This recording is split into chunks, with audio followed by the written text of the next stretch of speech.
नमस्कार.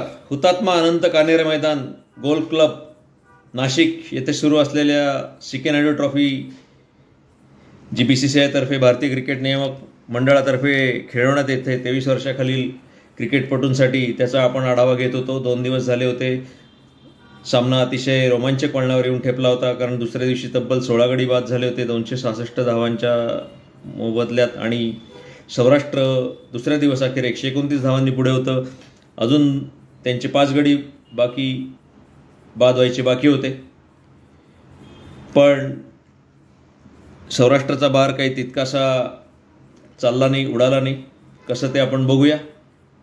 सौराष्ट्राने त्यांचा एक वरच्या फळीतील फलंदाज चुडासामा अजून खेळत होता. 33 धावांवर नाबाद होता 5 बाद 60मध्ये. साधारण 2 तास खेळलं सौराष्ट्र संघ सकाळी, आणि त्यांनी 5 बाद 60वरून पुढे खेळताना 27 षटकात 78 धावांची भर घालून 138 पर्यंत त्यांची धावसंख्या नेली.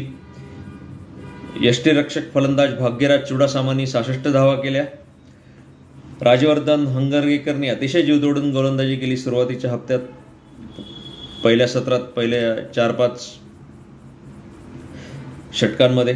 पण त्याला सगळ्यात महत्त्वाचं म्हणजे पहिल्या षटकात यश मिळालं, आणि पहिल्या डावातला अर्धशतकवीर मौर्य घोगरी त्याला शून्यावरच त्यांनी बाद केलं. केवळ 2 चेंडू खेळू शकल्या यावेळेला मौर्य घोगरी. पण चुडासामानी आत्ताच सांगितल्याप्रमाणे 66 धावा केल्यामुळे चांगली धावसंख्या उभारता आली 5 बाद 60च्या मानाने, आणि सौराष्ट्र सर्वबाद झालं 138. साधारण उपहाराच्या आधी, लंचच्या आधी साधारण अर्धा तास, आणि त्यामुळे महाराष्ट्राला विजयासाठी चौथ्या डावात 208 धावांचं लक्ष्य मिळालं. सगळ्यांनाच उत्सुकता होती, कारण महाराष्ट्र पहिल्या डावात सर्वबाद 183 झालं होतं. सचिन धस कर्णधारांनी फक्त 51 केल्या होत्या, आणि बाकीचे फलंदाज विशेष कामगिरी करू शकले नव्हते. नीरज जोशींनी 35 धावा केल्या होत्या, सलामीवीर, पण त्याच्यानंतर बाकी कोणीच तग धरू शकलं नव्हतं. त्याच्यामुळे 208 धावसंख्यासुद्धा तशी मोठी वाटत होती. उपहाराच्या आधी साधारण अर्धा तास महाराष्ट्राला खेळायला मिळालं. उपहारापर्यंत सलामीवीर डावखुरा नीरज जोशी आणि अनिरुद्ध साबळेने सावध सुरुवात केली. 8 षटकात बिनबाद 28 धावा केल्या. सौराष्ट्राने बॉलिंगची सुरुवात फिरकीने केली. फिरकीपटूंना सुरुवातीला त्यांनी भरपूर वाव द्यायचं ठरवलं. मौर्य घोगरी आणि इतरांनी सुरुवात केली, पण बराच वेळ त्यांनी 10-12 षटकं दोघांची झाल्यावर सुद्धा त्यांना विशेष यश मिळालं नाही. उपहारानंतर थोडंसं मोकळेपणाने खेळले महाराष्ट्राचे सलामीवीर. 15व्या षटकात बिनबाद 53पर्यंत अतिशय सावध खेळले. नीरज जोशी होता 31वर, अनिरुद्ध साबळे होता 22वर. पण नंतर मात्र नीरज जोशीने आक्रमक पवित्रा घेत पुढच्या 4 षटकातच 20-22 धावा फटकावून 63 चेंडूत 7 चौकारांसह आपलं अर्धशतक पूर्ण केलं. उपहारानंतर पहिल्या तासातच महाराष्ट्राने 67 धावा जोडल्या अतिशय आत्मविश्वासाने. 22 षटकात बिनबाद 95 अशी धावसंख्या उपहारानंतर पहिल्या तासातच झाली. पुढच्याच षटकात 23व्या षटकातच महाराष्ट्राच्या सलामीवीरांनी या सामन्यातील पहिल्याच शतकी भागीदारीची नोंद केली. नीरज जोशी होता 65वर, अनिरुद्ध साबळे होता 35वर, बिनबाद 100, आणि विजयासाठी अजून 108 धावा होत्या. चहापानापर्यंत महाराष्ट्राने 36 षटकात बिनबाद 150 धावा केल्या. नीरज जोशी 93वर पोचला होता, अनिरुद्ध साबळे 57 धावांवर नाबाद होता. आणि चहापानानंतर मात्र दुसऱ्या षटकात मिडविकेटला चौकार ठोकत नीरज जोशीने आपले शतक पूर्ण केलं. 113 चेंडूत 15 चौकार. सौराष्ट्राने एकूण 8 गोलंदाज वापरून बघितले, पण सलामीच्या जोडीने त्यांना अजिबात दाद दिली नाही.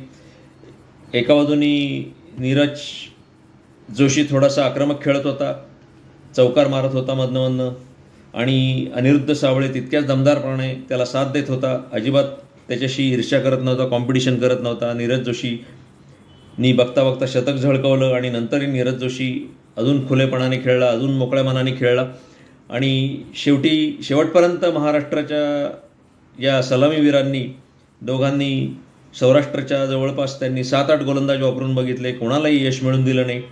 आणि शेवटी बिनबाद 208 धावा करत महाराष्ट्राला 10 गडी राखून दणदणीत विजय मिळवून दिला.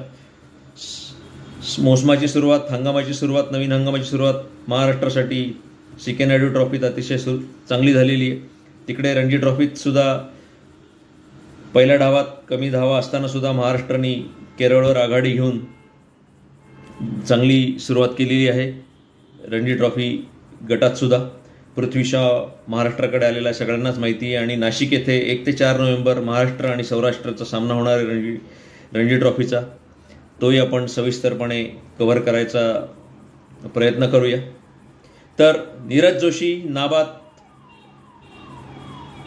134, 19 खणखणीत चौकारांसह 149 चेंडूत नाबाद 134 आणि त्यास अनिरुद्ध सावळेंनी अतिशय दमदार साथ दिली. 143 चेंडूत 8 चौकारांसह नाबाद 74. अशा रीतीने महाराष्ट्र बिनबाद 208 आणि महाराष्ट्र 10 गडी राखून दणदणीत विजयी. संक्षिप्त धावफलकाची परत एकदा मी तुम्हाला आठवण करून देतो. सौराष्ट्र पहिला डाव 252, दुसरा डाव 138. सामन्यात टोटल एकूण 8 बळी घेतले. जलदगती राजवर्धन हंगरगेकरनी, जो IPLलाही प्रतिनिधित्व करतो गेल्या 2 वर्षापासून. आणि महाराष्ट्र पहिला डाव 183 आणि दुसरा डाव बिनबाद 208. पहिल्या डावात महाराष्ट्राने जरा सौराष्ट्राला थोडंसं कमी लेखलं सौराष्ट्राच्या गोलंदाजांना. आता असं वाटतंय सामना संपल्यानंतर की अतिशय थोडंसं लवकर डॉमिनेट करायला गेले, अति आक्रमक खेळायला गेले आणि त्या नादात सगळ्यांनीच विकेट गमावून बसले. नीरज जोशी आणि सुरुवातीलाच आपण बोलल्याप्रमाणे कर्णधार सचिन धस सोडला तर बाकी कोणी विशेष टिकलं नाही आणि 69 धावांची आघाडी सौराष्ट्राने घेतली होती. पण सौराष्ट्राच्या दुसऱ्या डावात राजवर्धन हंगरकरनी अतिशय तुफान गोलंदाजी केली. पहिल्या 4 षटकातच त्यांनी 3 गडी बाद केले. शुभम बैडनी सुद्धा सामन्यात 7 बळी घेतले. पहिल्या डावात 4, दुसऱ्या डावात 3. नीरज जोशींनी सुद्धा 2 बळी घेतले दुसऱ्या डावात सौराष्ट्राचे. शेवटचा गडी त्यांनीच बाद केला. आणि मागच्या वर्षीप्रमाणेच यावर्षीसुद्धा सिक्कीनायडू ट्रॉफीत महाराष्ट्र संघ हुतात्मा आनंद कानेरे मैदान गोल्फ क्लबवर विजयी ठरला. नाशिक जिल्हा क्रिकेट असोसिएशनच्या आयोजनाबद्दल दोन्ही संघांनी, प्रशिक्षकांनी समाधान व्यक्त केलं सर्व खेळाडूंनी. आणि NDCAचे चेअरमन विनोद धनपाल शहा, सेक्रेटरी समीर रक्टे यांच्यासह सर्व पदाधिकाऱ्यांना, सर्व स्वयंसेवकांना त्यांनी खास धन्यवाद दिले. आणि एवढं बोलून मी या सामन्याचा समालोचन संपवतो आणि आपण रणजी ट्रॉफीच्या वेळेलाही भेटायचा परत प्रयत्न करूया.